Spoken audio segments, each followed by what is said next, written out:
বাচ্চুর ভক্তরা এবং ওকে যে ভালোবেসে বড় ভাইরা যারা আসে তাদের এটা দেখে আমার খুব ভালো লাগে। এবং আসলে এটা আসলে মিলাদের থেকে হয় কি সবাই একসাথে, কারণ ম্যাগনেটিকের সবাই তো এখানে কোথাও আসারও তো সুযোগ পায় না, এখানে আসে তার ভক্তরা আসে দূর দূরান্তের থেকে। খুব ভাল লাগে, খুব ভাল লাগে তখন দেখলে পরে। আর এই জন্য আমি আসি, যতদিন বেঁচে আছি আমি আসি, হয়তো ইনশাল্লাহ আরো বড় পরিসরে এটা করার একটা ইচ্ছা আছে আমাদের সাথে যারা আছে সবাই মিলে। শিয়া বাটার ও ভিটামিন সমৃদ্ধ লিলি বিউটি সোপ, তারুণ্যময় উজ্জ্বল ত্বকের জন্য।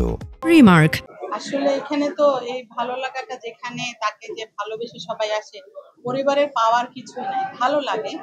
যারা সন্তানরা বাবা হারিয়েছে ওদের দেখলে কষ্ট লাগে, কিন্তু সবাই যখন একসাথে হয় বাচ্চুর কাজগুলো নিয়ে কথা বলে, স্মৃতিচারণ করে, এটা শুনলে খুব ভালো লাগে। এবং ব্যান্ডের ছেলেমেয়েরা তাদের অনেক না পাওয়ার কথা বলে, হতাশার কথা বলে, শুনতে ভালো লাগে। কষ্ট তো আছেই। তারপরে আপনারা সবাই আসেন, আপনাদেরকে অসংখ্য ধন্যবাদ। বাচ্চুর কারণেই হয়তো এই জায়গায় দাঁড়িয়ে আমার কথাটা একটা সময় একসাথে বাবা ছেলে আসলে এক মঞ্চে বাজিয়েছিল। মিউজিকে ভবিষ্যতে আসবে বাবার মতো দেখা যাবে, এটা নিয়ে অনেকের আগ্রহ আছে। আসলে ছেলে তো মিউজিক বাবার যেহেতু আছে, বাবার সাথে করেছে, সেহেতু তার তো একটা ইচ্ছা আছে। বাট বাবা তো চাইতো তার সন্তান যেন পড়ালেখা শিখে বড় হোক। ও অন্তত ওই দিকটা, ওই লাইনটাতেই এগিয়ে গেছে। তো পরে হয়তো কখনো আপনারা বাংলাদেশের কোনো মঞ্চে, আমার ইচ্ছা আছে ও আসবে, বাজাবে। সময় কিন্তু আর আমি বলতে পারি না, তখন আপনারাই থাকবেন সামনে। আমরা এটাও শুনেছি যে মানে বাচ্চু স্যার চাইতেন না যে তার সন্তান মিউজিকে আসতে, আসুক। এটা কেন, মানে জানেন কিনা ঘটনাটা?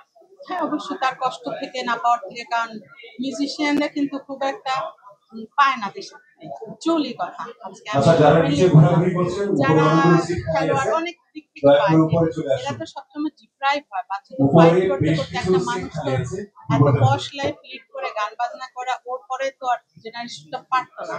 তো যেভাবে রেখেছে, বাচ্চাকে পড়ালেখা শিখিয়েছে, করেছে, তো সেই হয়তো না পাওয়াটার থেকেই বলেছে, এবং সেটা সত্যই। এখন কারো সন্তানই মনে হয় দেশে খুব একটা মিউজিক করে না কিংবা থাকে না, সবাই হায়ার এডুকেশনের বাইরেই আছে।